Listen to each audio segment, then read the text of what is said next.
The Local Show, featuring conversations with business owners, employees, and local business leaders about their successes, challenges, and reasons for doing business. Right here in Central New York. The Local Show is locally produced by Zoe Advertising. Now your hosts, Tom and Steve. Here we go. Thank you for joining The Local Show right here on 570 WSYR. You can catch us on the FM dial at 106.9 in beautiful stereo. So, Tom. Yes? Tom, you want to go fishing with me in the middle of the night? No, I don't. Because I go really late or I go really early. Which one works better for you? Neither. Oh, come on. The walleye are biting them right at a lake and the shore and catching some. Yeah.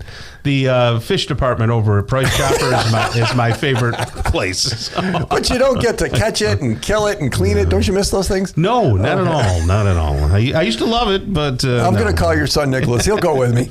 He probably will, too. Yeah, he would. Yeah, he likes the experience. He'll bring his camera and shoot it. All right, we've been talking with Joe Stanley. We're going to continue that conversation. Joe is the founding partner of the Stanley Law offices. So a couple questions for you. First of all, does everything start with a deposition? No. Okay.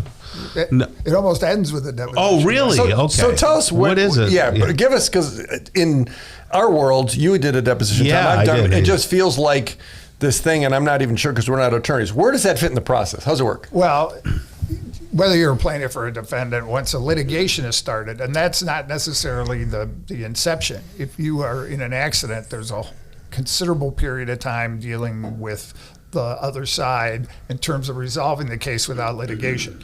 And you may never ever be involved in that if you're the defendant, and if you're obviously if you're the injured party, you will be.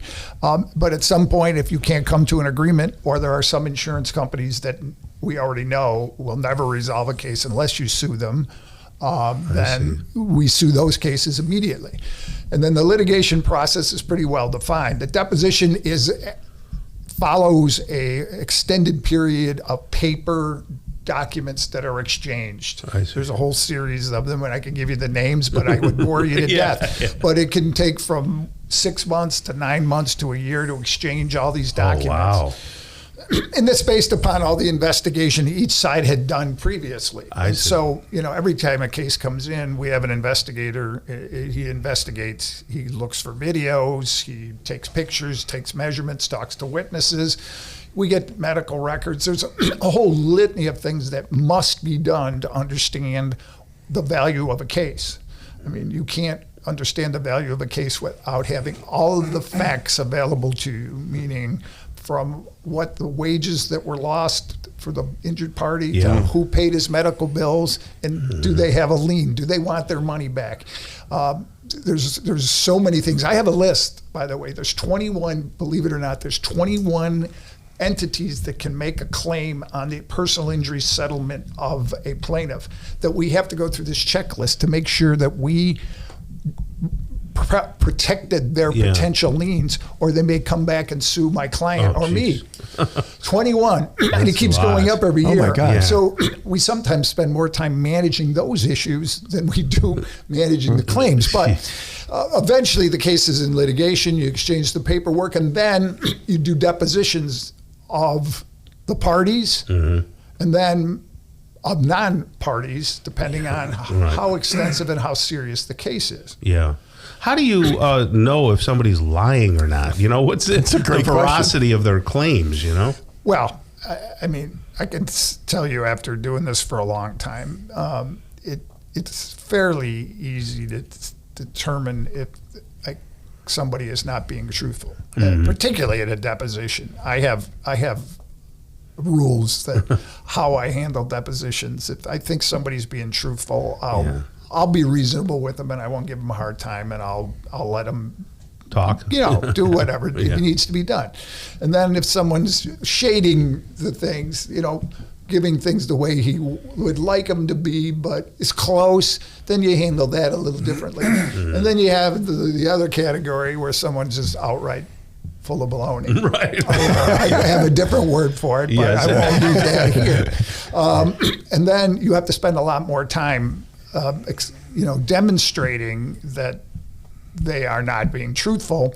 And that's relatively easy to do because people who are not being truthful just can't keep up with the Well, yeah, the lies. Yeah, they start to bury themselves probably. Yeah, well, you lose track. Another question: how has technology changed the way that you do things and find out information and stuff? Well, technology, it keeps changing. It gets faster and faster. Change is inevitable. And, I used to say you had to be 5 years ahead. Now I say you have to be 15 years ahead to keep up with today.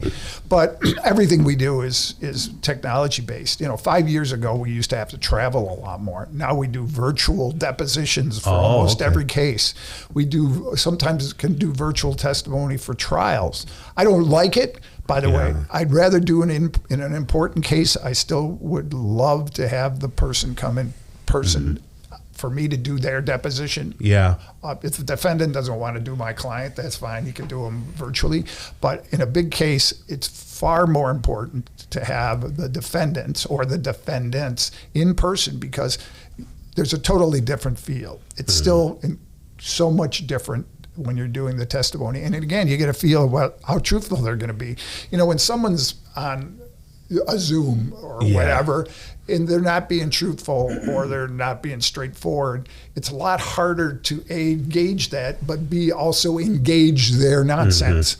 So doing it in person is far easier. Right. But technology sometimes doesn't allow it. So you had mentioned a little bit earlier, some insurance companies, it's going to be a long haul. Yes. So if they're with XYZ coming here, okay, so you might even have a different process for them because you know what the deal is. Yeah, we don't negotiate with them because it's a waste of time.